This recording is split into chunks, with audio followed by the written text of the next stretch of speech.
కాడి సులువైనది, నా భారము తేలిక. నా కాడి సులువైనది, నా భారము తేలిక. దున్నోము నా తోడ సహకారిగా, వన్నైన సత్ఫలములనొందగా. దున్నుము నా తోడ సహకారిగా, వన్నైన సత్ఫలములనొందగా. అర్పించుకో ప్రియుడా నా ద్రాక్ష తోటలు పనియున్నదెంతో. నా ద్రాక్ష తోటలు పనియున్నదెంతో. ప్రియులారా, ఈ ఉదయకాల ధ్యానం కొరకు లూకాసు సువార్త 16వ అధ్యాయం 19 నుండి కొన్ని వచనాలు చదివి వినిపిస్తా, గమనించాలని కోరుచున్నా. ధనవంతుడు ఒకడుండెను, అతడు ఓదా సన్నపునార వస్త్రములను ధరించుకుని ప్రతిదినం బహుగా సుఖపడుచుండువాడు. లాజరును ఒక దరిద్రుడెను, వాడు కురుపులతో నిండినవాడై ధనవంతుని ఇంటి వాకిట పడి ఉండి అతని బల్ల మీద నుండి పడు రొట్టె ముక్కలతో ఆకలి తీర్చుకొని కోరెను. అంతేకాక కుక్కలు వచ్చి వాని కురుపులు నాకెను. ప్రియులారా, మనం చదువుకునేటువంటి వాక్య భాగములో ఇద్దరు వ్యక్తులను గూర్చి చూస్తున్నాం. ఒకడు ధనవంతుడు, రెండో వ్యక్తి లాజరు. ధనవంతుడిని గూర్చే ముందు వ్రాయబడింది. ఎందుచేతంటే ధనవంతుడు కదా, అతని గూర్చి ముందు రాయకపోతే ఊరుకోడు. అందుచేత అతని గూర్చి ముందు వ్రాయబడింది. ఏం వ్రాయబడింది? ధనవంతుడు ఒకడుండెను, అతడు ఓదారంగు బట్టలను సన్నపునార వస్త్రములు ధరించుకుని ప్రతిదినము బహుగా సుఖపడేవాడు. కాబట్టి ప్రియులారా, అతడు ఏ విచారం చేసినట్లేదు, ఏ దొంగతనము చేసినట్లేదు, గాని సుఖం. అనేక దినాల్లో దేవుని కంటే సుఖానుభవాన్ని ఎక్కువగా ప్రేమిస్తున్నారు. సుఖభోగులుగా జీవిస్తూ దేవునికి దూరంగా బ్రతుకుతున్నారు. సుఖపట్టాకే పుట్టామన్నట్లుగా అనేకులు భావిస్తున్నారు. ఈ దేహాన్ని దేవుని కొరకు ఉపయోగించట్లో వినియోగించట్లో తప్పిపోయేటువంటి వారుగా ఉన్నారు.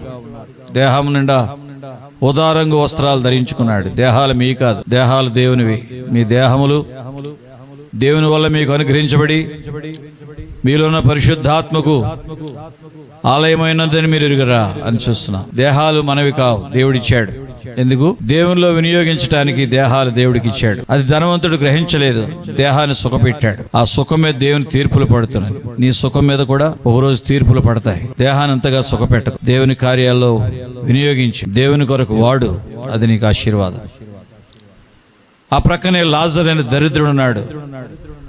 వాడు కురుపులది నిండినవాడై ధనవంతుని ఇంటి వాకిటి పడి ఉండి అతని బల్ల మీద నుండి పడు రొట్టె ముక్కలతో ఆకలి తీర్చుకొని కోరాను. అంతేకాక కుక్కలు వచ్చి వాని కురుపులు నాకేను. లాజరు అనే ఒకడున్నాడు. లాజరుకు నా అనేవాడు లేడు.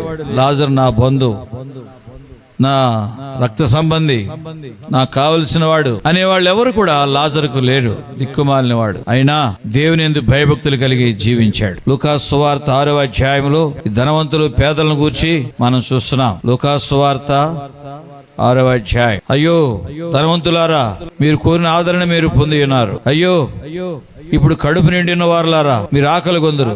అయ్యో ఇప్పుడు నవ్వుచున్న వారులారా, మీరు దుఃఖించి ఏడుతురు. మనుషులందరూ మీరు కొనియాడినప్పుడు అయ్యో, వారి పితరుల అబద్ధ ప్రవక్తలకు అదే విధముగా చేశారు. అయ్యో ధనవంతులారా, ఇప్పుడు నవ్వుచున్న వారులారా, రేపు ఏడుస్తారు. ఇప్పుడు కడుపు నిండిన వారులారా, రేపు ఆకలి కొంటారు. కాబట్టి మనుషులందరూ మీరు కొనియాడినప్పుడు అయ్యో, ధనవంతుల గూర్చి ప్రభువే అన్న మాట అయ్యో, మీరు రాబోయే దుర్గతి చాలా గొప్పది. కాబట్టి ప్రియులారా, ధనవంతులు తమ దాతృత్వంలో వర్ధిల్లాలి. ధనవంతుడికి ధనమిచ్చి అతన్ని పరీక్షిస్తాడు. పేదవాడికి పేదరికం ఇచ్చి ఆ పేదరికంలో అతను ఎలా ఉంటాడో పరీక్షిస్తాడు. ఇక్కడ పేదలను గూర్చి ప్రభు మాట్లాడితే ఏమన్నాడు? 20 వచనం, 6:20, లూకా 6:20.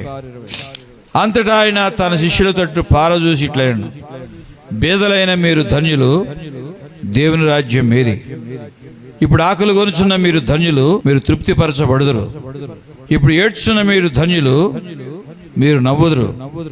మనుష్య కుమారు నిమిత్తం మనుషులు మిమ్మల్ని ద్వేషించి వెలివేసి నిందించి మీ పేరు చెడ్డదని కొట్టివేయినప్పుడు మీరు ధన్యులు. ఆ దినమందు మీరు సంతోషించి గంతులు వేడి. ఇదిగో మీ పరలోకమందు మీ ఫలము పరలోకమందు గొప్పదైండును. కాబట్టి ధన్యులు ధన్యులు ధన్యులు అని పేదలను గూర్చి ఆయన మాట్లాడుతాడు. మనం పేదరికాన్ని కాదనుకుంటాం, పేదరికాన్ని వద్దనుకుంటాం, కానీ అదెంతో ధన్యత. పేదరికంలో వినయం, పేదరికంలో పరిశుద్ధత, పేదరికంలో దీనత్వం, పేదరికంలో తగ్గింపు, పేదరికంలో దేనివైపు చూచుట, ఇవన్నీ కూడా మనం అభ్యాసం చేసుకుంటాం. లోకం మనల్ని వెలివేస్తుంది, లోకం మనల్ని దూషిస్తుంది, లోకం పేదరికాన్ని బట్టి చిన్న చూపు చూస్తుంది. అయినా దేవుని దృష్టిలో మనం ధన్యులమే. కాబట్టి లాజరు పేదవాడు, నా అనేవాడు ఎవడు లేడు. ఆయన దేవుని యందు భయభక్తులు కలిగి జీవించాడు. ఇద్దరు చనిపోయారు. ఆ దరిద్రుడు చనిపోయి దేవదూతల చేత అబ్రహామును ఆనుకున్నట్టు కొనుపోబడ్డాడు. ధనవంతుడు కూడా చనిపోయి పాతి పెట్టబడ్డాడు. ధనవంతుడు పాతాళంలోకి వెళ్ళాడు, పాతి పెట్టబడి పాతాళంలోకి వెళ్ళి పాతాళంలో బాధపడుతున్నాడు.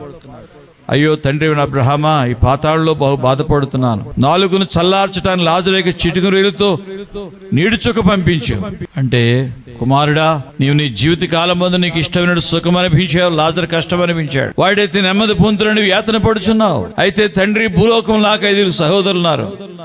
వారి యాతనకరమైన స్థలంలోకి రాకుండా వారికి సాక్ష్యం ఇవ్వటానికి పైనుండి ఎవరిని పంపించావు. క్రింద చెప్పేవాళ్ళు ఉన్నారు, వాళ్ళు చెప్పిన మాట వినకపోతే పైనుండి ఒకడు వచ్చినా వినరు. వాళ్ళు వెనక ముందు నీ దగ్గరికి వాళ్ళు వస్తారు, నువ్వు కంగారు పడక. అయితే లాజరు చనిపోతే దేవుడు తన దూతలను పంపాడు. యెహోవా భక్తుల మరణం ఆయన దృష్టికి విలువగలది. దేవుడు తన దూతలను పంపాడు. ఆ దూతలు వచ్చి లాజరు రెక్కల మీద మోసుకుని అబ్రహాము రొమ్మున కూర్చుండబెట్టాయి.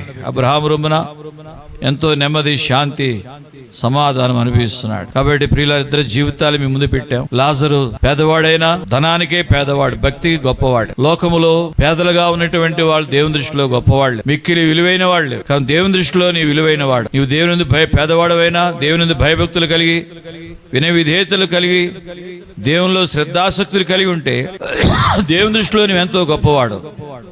ఓ ఇశ్రాయేలు, నీ భాగ్యం ఎంత గొప్పదయ్యా. యెహోవా రక్షించిన నిన్ను పోలినవాడెవడు అని ఇశ్రాయేలును గురించి మాట్లాడాడు. దేవుని దృష్టిలో గొప్పవాడు. వినయ విధేయతలతో లాజరు వలె ప్రతి ఒక్కరూ జీవించండి. ఆస్తిపాస్తులను బట్టి ఉన్న గర్వాలు విడిచిపెట్టండి, ధనధాన్యాలు బట్టి ఉన్న అహంకారాలు విడిచిపెట్టండి. వినయ విధేయతలతో లాజరు వలె దేవుని కొరకు జీవించండి. దేవుని రాజ్యాన్ని స్వతంత్రించుకోమని యేసు నామములో మనవి చేస్తున్నాం. దేవుడు మీకు సహాయపడును గాక.